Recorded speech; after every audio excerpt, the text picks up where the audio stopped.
Niining panahon nga ang putling ebanghelyo gihagit sa mga hiwi nga pagtulunan. Kinahanglan mo barog ang mga tinunan ni Kristo sa pagpakigbisog sa paglaban sa pagtuo nga makausa ug alang sa tanang panahon gihatag sa Dios ngadto sa iyang katawhan. Maoy hinungdan nga namugna kining tulumanon ang putling ebanghelyo. 30 minutos nga pagsabwag sa tinuod nga ebanghelyo kauban ni Pastor Jeremias Hangad. Ang putling ebanghelyo tulumanon nga gihatod kaninyo sa Unidos Community Bible Fellowship sa Unidos Plaridel, Misamis Occidental. Ang putling ebanghelyo, ang putling ebanghelyo, ang putling ebanghelyo.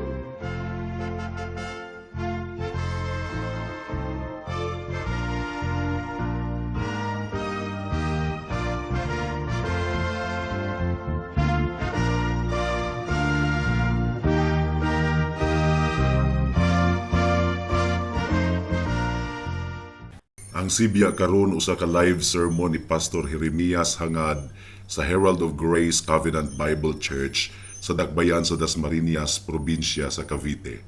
Please turn with me to John chapter 18 verse 10 hanggang sa 11.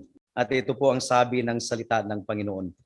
Pagkatapos si Simon Pedro na may tabak ay hinugot ito at tinaga ang alipin ng pinakapunong pari at tinagpas ang kaniyang kanang tenga. Ang pangalan ng alipin ay Malco. Kaya't sinabi ni Jesus kay Pedro, ibalik mo ang iyong tabak sa kaluban. Hindi ko ba iinuman ang kupang ibinigay sa akin ng Ama? May the Lord bless the proclamation of His word this afternoon. Now, itong mga salitang ito ay binigkas ng ating Panginoon on the night of His betrayal. Ang sinabi ng ating Panginoon, hindi ko ba inuman ang kopang ibinigay sa akin ng Ama? Itong utterance ng ating Panginoon ay nag-i-exhibit malinaw po mga kapatid, mga kaibigan, na siya po ay nagpapasakop sa kalooban ng kaniyang Ama. And what kind of submission it was? It was an absolute submission to the will of the Father. Wala po tayong makikitang resistance on the part of our Lord and Savior Jesus Christ. Itong mga salita na kaniyang binigkas nung gabing iyon ay nakatala po sa banal na kasulatan para po sa ating instruction.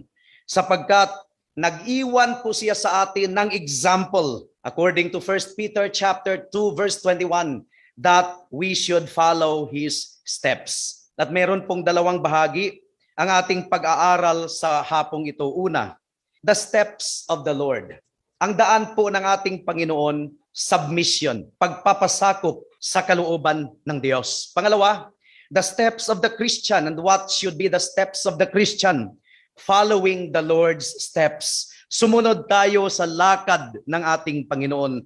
Una, pansinin po natin nasa teksto po natin sa hapong ito, ang sinabi ng ating Panginoon, hindi ko ba inuman ang kopang ibinigay sa akin ng Ama? Mapapansin po natin ang ganap na pagpapasakop ng Diyos sa kalooban ng kaniyang Ama. Now, in another place, for example, Matthew chapter 26 verse 39, please turn there. Ang sabi po dito mga kapatid, mga kaibigan, paglakad pa niya ng malayo, siya'y nagpatira pa at nanalangin na nagsasabi, Ama, kung maaari, lumampas sana sa akin ang kopang ito. Gayon may hindi ang ayon sa ibig ko, kundi ang ayon sa ibig mo. Now, nadugtungan pa po ito sa verse 42, mga kapatid, mga kaibigan. Muli sa ikalawang pagkakataon, umalis siya at nanalangin na nagsasabi, Ama ko, kung hindi maaring lumampas ito, malibang inumin ko ito, ang iyong kalooban ang siyang mangyayari. At sa teksto natin sa hapong ito ay mas mataas yung pitch ng pagsang-ayon ng Diyos at pagpapasakop sa kalooban ng kaniyang Ama. Nakikipag-reason out ang ating Panginoon kay Peter, literally, sapagkat nais na pigilan ni Peter ang pagdakip ng mga hukbo sa ating Panginoong Hesukristo. Humugot po si Peter ng tabak at sinabi ng Panginoon kay Pedro, "The cup that the Father has given me, shall I not drink it?" Nasa puso po ng ating Panginoong Hesukristo ang magpasakop sa kalooban ng kaniyang Ama. At ano ba ang kalooban ng Ama ng Diyos? Na siya po ay magdusa doon sa cross ng Kalbaryo. Kung tatakasan po niya ang kalooban ng Ama na magdusa doon sa cross ng Kalbaryo, mapapasinungalingan ang banal na kasulatan. And that would mean renouncing His own purpose. Ano ba ang purpose ng ating Panginoon sa kanyang pagpunta dito sa mundo? To seek and to save the lost. He came to save His people from their sin. Now, kung tatakasan ng Panginoon ang kopa na inihanda ng Ama sa Kanya, and that would mean abandoning His work of salvation. That would mean contradicting the will of the Father. Na para bang nakikipag-reason out ang ating Panginoon kay Pedro at sinasabi ng ating Panginoon, itinalaga ng Ama ang kopang ito. Siya ang nag-mix nito, siya po ang naghanda nito. Ang pait ng kopang ito, alam ng Ama, ang bawat patak ng kopa na ito. At ngayon inihahain niya upang inumin ko. Hindi ko ba ito iinumin, Pedro? At kung ang layunin ng Ama, at ang aking layunin sa pagpunta dito sa mundo ay marirealize, kailangang inumin itong kopang ito. That was the argument of Jesus Christ given to the Apostle Peter, sapagkat handa si Pedro na pigilin ang pagdakip ng ating Panginoon.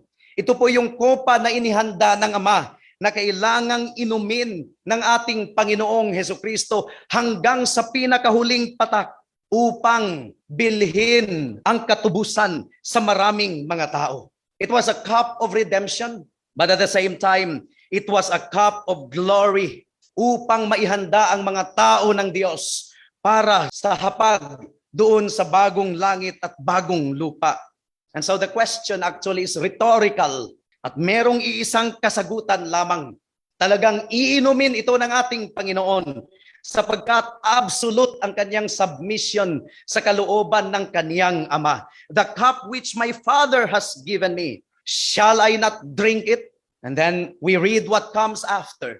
Talagang ininom ito ng ating Panginoon hanggang sa pinakahuling patak.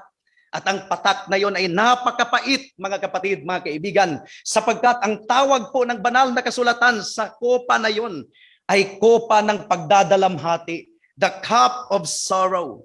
At kung tayo po na mga tao ng Diyos ay nakakaranas ng mga kabigatan na kinakailangan po nating inumin dito sa mundo at kinakailangan po nating maranasan. Di ba nagsisilbing comfort ito sa bawat isa sa atin? Siya na walang kasalanan, walang dungis ng kasalanan, nagdusa para sa atin na mga makasalanan. Dahil sa ating mga paglabag, pagsuway, kaya naging mapait ang kopa na ininom ng ating Panginoong Hesukristo. At sa pag-inom ng Panginoon sa kopa na yon, nag-provide po siya ng antidote. Alam po natin yung antidote. Meron pong toxic material or poisonous material na accidentally na inom po natin. At kailangang painumin kaagad tayo ng antidote para labanan ang poison, ang toxin na accidentally nainom po natin. But we are not talking about chemicals here, mga kapatid, mga kaibigan. It's the poison of sin that has made our condition spiritually dead in the sight of God. Ang kopa na ininom ng ating Panginoon being the representative of His people, being the federal head of His people, ay nag-provide po ng antidote sa poison ng kasalanan na pumatay sa lahat ng mga tao ng Diyos. At ano po ang nag-udyok ng ating Panginoon upang inumin niya ang saro? Ang nag-udyok po sa Kanya ay ang Kaniyang pag-ibig na hindi masukat. Romans chapter 5 verse 8, subalit pinatutunayan ng Diyos ang Kaniyang pag-ibig sa atin, na noong tayo'y mga makasalanan pa, si Kristo ay namatay para sa atin. Kaya tinanggal tayo ng Panginoon mula sa panganib. Kaya siya na nagligtas sa atin mula sa kasalanan at mula sa kamatayan. At siya na nabubuhay ngayon bilang ating sympathizing brother. He always lives to make intercession for all. At sa oras ng lahat ng ating mga pagsubok ay nandirito siya sa atin, kasama natin. At tinutulungan niya tayo na bigkasin. The cup of which my Father has given me, shall I not drink it? Dahil naniniwala po tayo na habang nandito tayo sa mundo, meron po tayong kopa ng kapaitan na kinakailangan po nating inumin. So that's the step of the Lord Jesus Christ. Total submission to the will of His Father. Walang pagrereklamo. It was a plain submission, a resolution to obey the will of the Father. And that leads us to the second point of our meditation this afternoon. Ano ang sinasabi nito para sa atin? Ano ba ang step ng mga Kristiyano, ng mga mananampalataya na dapat nating tahakin? Ang sinasabi po ng 1 Peter chapter 2 verse 21, please turn there. Ang sabi po dito, mga kapatid, mga kaibigan, sapagkat ukol dito, kayo'y tinawag, sapagkat si Kristo man ay nagdusa alang-alang sa inyo, na kayo'y iniwanan ng halimbawa upang sumunod kayo sa kaniyang mga yapak. At isa sa mga yapak ng ating Panginoon ay ang pag-inom ng mapait na kopa. At siya po ay nagpasakop sa kalooban ng Ama. Hindi niya iniwasan ang kopa na inihanda ng Diyos para sa kaniya. Now, itong kaisipan na ito, mga kapatid, mga kaibigan, ay nagsilbing pattern para sa lahat ng mga nagpo-profess sa kanilang sarili bilang mga mananampalataya ng ating Panginoong Hesukristo. Now, alam po natin na we come short of the Master's standard. Alam po natin, pero ito po yung aim po natin. Total submission to the will of God. Itong determination na gusto natin ang ating kalooban, ang ating masunod. At gusto nating gawin ang ating nais rather than the will of God. Ito ang pinaka-source ng sorrow dito sa mundo. Pero yung habit na ilatag natin ang ating mga plano sa ating Panginoon, magpasakop tayo sa kanyang kalooban at hilingin po natin sa kanyang kalakasan upang tanggapin po natin ang portion na kanyang inihanda para sa bawat isa sa atin. Ito po ay isa sa mga sikreto ng kapayapaan sa ating puso. Ang tao ay kumikilos sa natatanging karunungan kung natututunan po niyang sabihin sa kanyang paglalakbay dito sa mundo. Kung natutunan niyang sabihin sa Panginoon, Lord, ano man ang kalooban mo para sa buhay ko, maging sa araw na ito, saan mo man ako dadalhin, ano man ang ipapagawa mo sa akin, hindi ang aking kalooban ang masusunod, kundi ang kalooban mo, O Panginoon. Ito po yung tao na ang kaisipan po niya ay kaisipan ng ating Panginoong Hesukristo. Sa pamamagitan ng tinatawag na self-will, si Adam at saka si Eve ay nahulog sa kasalanan. At yung kanilang self-will ang nagdudulot ng kasalanan and misery dito sa mundo. Kaya kung tayo ay naging mananampalataya sa ating Panginoon, ang ating pagpapasakop sa ating kalooban, sa kalooban ng ating Diyos, yan po ang pinaka-best preparation para makasama natin siya sa buhay na walang hanggan, sa bagong langit at bagong lupa. Isaiah chapter 38 verse 15, please turn there. Ito po ang sabi ng salita ng Panginoon. Ngunit ano ang aking masasabi? Sapagkat siya ay nagsalita sa akin at kanya namang ginawa. Lahat ng tulog ko ay nakatakas dahil sa paghihirap ng aking kaluluwa. Well, this is a messianic psalm pointing to our Lord Jesus Christ. Ang Panginoon po ang nagmix ng bitter cup ni Hesukristo na dapat niyang inuman. Ang Panginoon din ang nagmix ng sorrow, ng trials, ng affliction na kinakailangan nating maranasan araw-araw. Now, saan ba ang scriptural warrant sa araw-araw? Araw-araw, merong inihahanda ang Panginoon sa atin na matapang na inumin upang ating inumin araw-araw? Yes.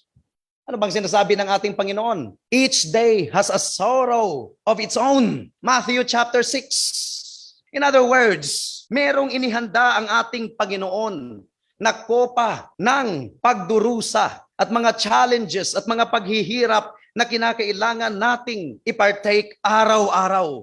Ang Panginoon po ang nag-mix nito. Ang Panginoon ang naghahanda nito sa atin araw-araw. Nililid tayo ng ating Panginoon. Ang sinasabi po sa James chapter 1 verse 2, mga kapatid ko, ituturing ninyong buong kagalakan kapag kayo'y nahaharap sa sari-saring pagsubok. Yamang inyong nalalaman ng pagsubok sa inyong pananampalataya ay nagbubunga ng pagtitiis. Now, ang ating Panginoon po ang nagmix ng kopa na kinakailangan nating inumin araw-araw. Lahat ng ating sufferings, the existence of our sufferings, even the duration of our suffering, even the intensity of our problems, ay itinalaga po ng ating Diyos. At hindi po natin siya paratangan. At hindi po tayo magrereklamo. Bagkos ay sasabihin natin sa ating puso, not my will but yours be done. Walang nangyayari dito sa mundo na hindi itinalaga ng ating Diyos.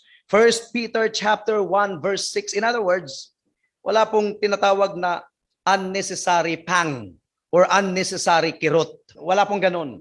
Lahat po ng kirot na ating nararamdaman ay necessary. Kinakailangan nating maranasan. At ano po ang ultimate end ng mga bagay-bagay? And that is for us to be more conformed to the image of His Son, Jesus Christ. 1 Peter chapter 1 verse 6. Ang sabi po dito, sa ganito, kayo'y nagagalak, bagamat ngayon sa sandaling panahon, ay kailangan ninyong magdanas ng iba't ibang pagsubok. And the key word is kailangan. Kailangan ninyong magdanas ng iba't ibang pagsubok. Pagdating sa spiritual growth, pagdating sa growth ng iglesia, katulad ng nabanggit kaninang umaga, there is no such thing as cheap and easy spiritual growth. Merong mga pangs, merong mga pains, merong mga turmoil. There is no such thing as unnecessary suffering or unnecessary discomfort. Your Heavenly Father can inflict no unnecessary pang. Sa kasalukuyan, maaring tayo po ay pain-stricken, but this is a divine necessity for your present fiery trial. Now, yung word na fiery trial, ang image nito is makamandag na trial eh. Fiery trial. Makamandag na trial. Now, sa lahat ng itinalaga ng Diyos na kapaitan na kinakailangan nating inumin araw-araw, wala pong kahit isang patak noon na hindi dapat natin inumin. Kung tinutuwid tayo ng Panginoon sa pamamagitan ng patak na yon, sinusukat na yon ng ating Diyos.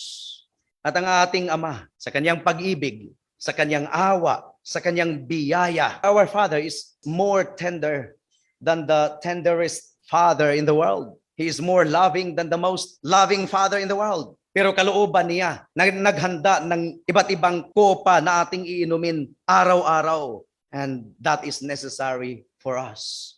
Sinusukat ito ng ating Panginoon. Mini-measure ito ng ating Panginoon. Kaya mapalad ang isang tao kung siya po ay makakapagsalita sa kanyang kalooban. Ang kopa na inihahanda ng Diyos sa akin sa araw na ito, shall I resent it? Shall I not drink it? Sa oras ng ating distress, sa oras ng ating discomfort.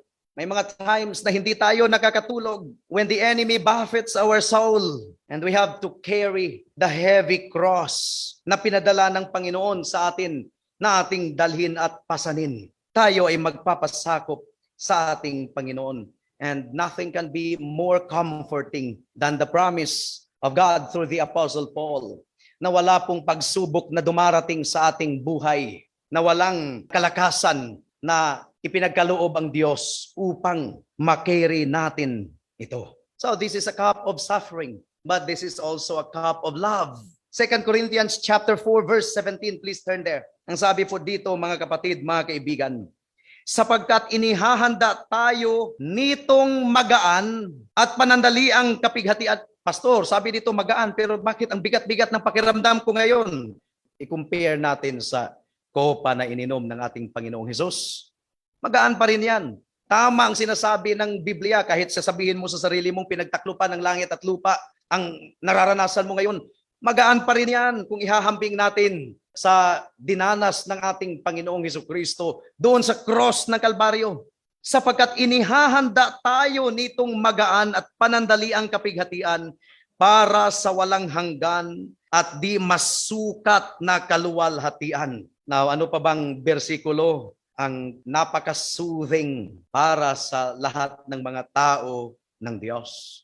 Ano pa bang bersikulo ang nagbibigay sa atin ng consolation sa mga kabigatan na ating nararanasan? Above all, kung ating kaluluwa ngayon ay sin-stricken, burdened, anong bersikulo ang nagbibigay sa atin ng comfort? Inihahanda tayo ng Diyos nitong magaan at panandaliang kapighatian para sa di masukat, para sa walang hanggan at di masukat na kaluwalhatian. And one of these days, kung matapos po ang ating journey sa mundong ito, Revelations chapter 7, verse 17. Now, I don't think na literal ito dahil naniniwala ako na figurative ito dahil doon sa langit ay wala na pong mga pagluha at pagtangis, but in a figurative way. Na tila baga, ang Revelations chapter 7, verse 17 ay mangyayari sa atin sapagkat ang kordero na nasa gitna ng trono ay siyang magiging pastol nila.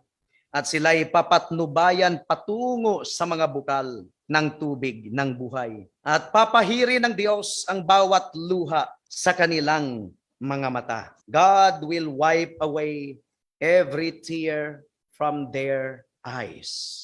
Ang langit na walang pagluha at walang pagtangis kailan paman, that tearless heaven will make amends for all. Papawiin po niya ang lahat ng kapighatian na ating nararanasan sa mundong ito. And that is the reason why the Apostle Paul in Romans chapter 8 verse 18 ay nagsasabing ang ating kapighatian sa kasalukuyan ay walang sinasabi kung ihahambing natin sa kaluwalhatiang naghihintay para sa atin.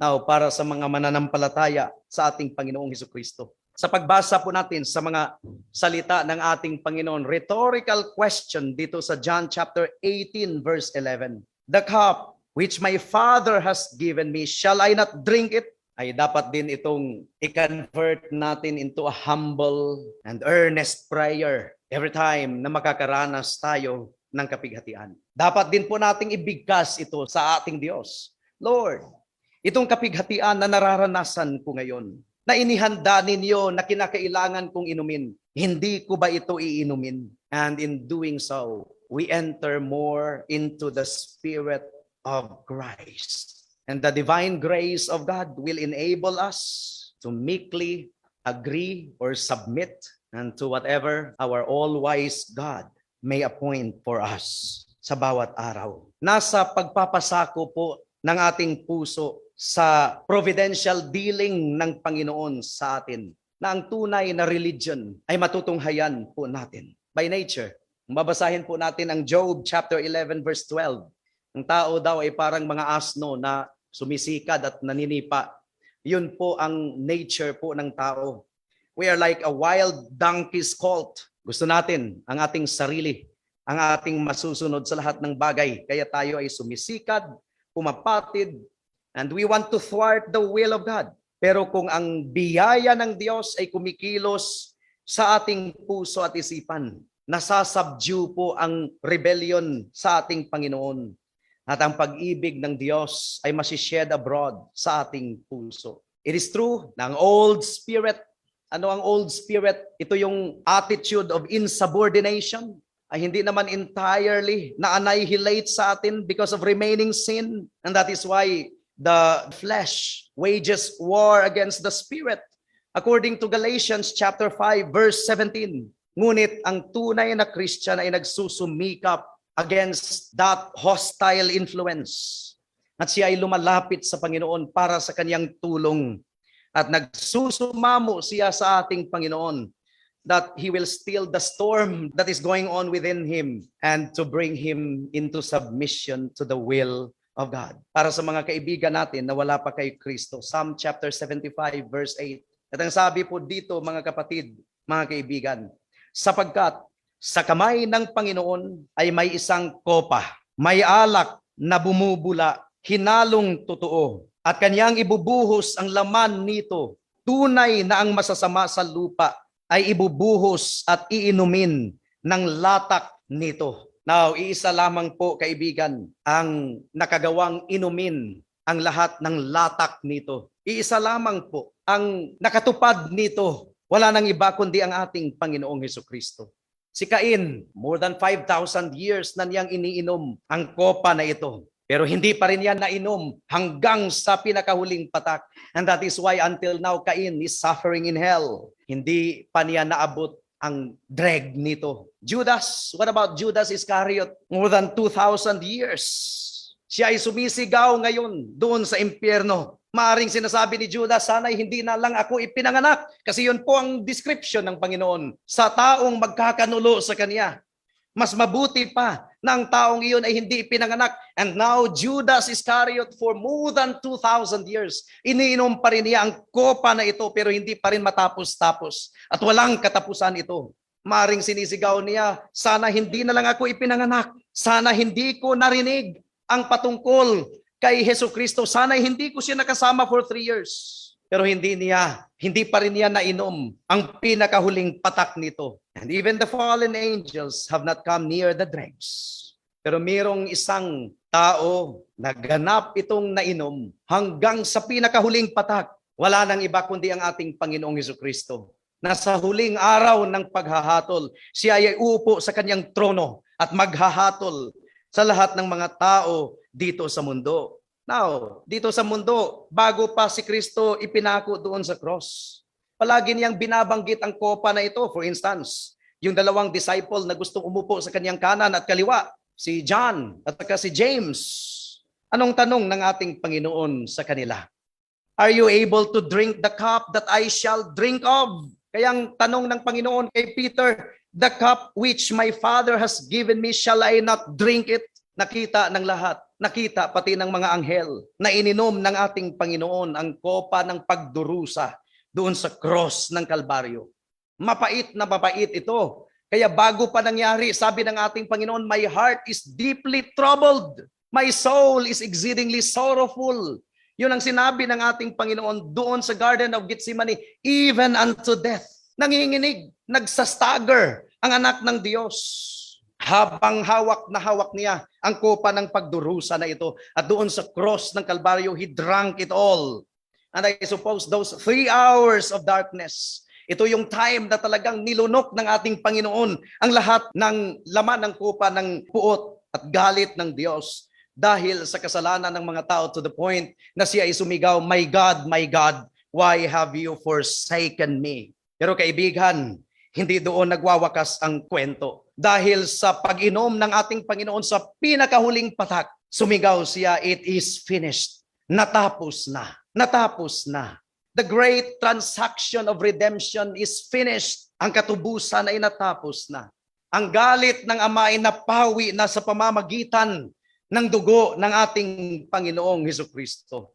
Ininom ni Kristo ang kopa bilang substitute sa kasalanan ng mga taong hinirang niya na hindi mabilang, na binigay sa kanya ng Ama. And thereby, pinalaya niya ang lahat ng kanyang mga tao mula sa puot na darating. Pinalaya niya ang kanyang mga tao mula sa hindi masukat na terror ng ating Diyos. Puot ng ating Diyos na ibubuhos niya sa huling araw.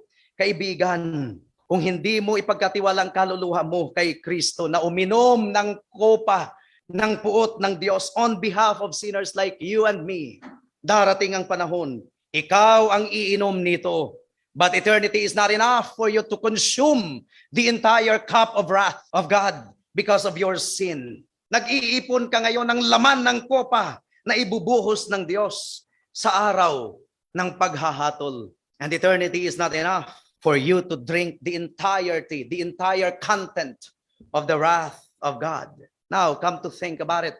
Ayon pa sa isang manunulat, death and curse were in our cup, O Christ. It was full for thee, but thou hast drained the last dark drop. Tis empty now for me. Once it was mine, that cup of wrath And Jesus drank it dry. Praise be unto God.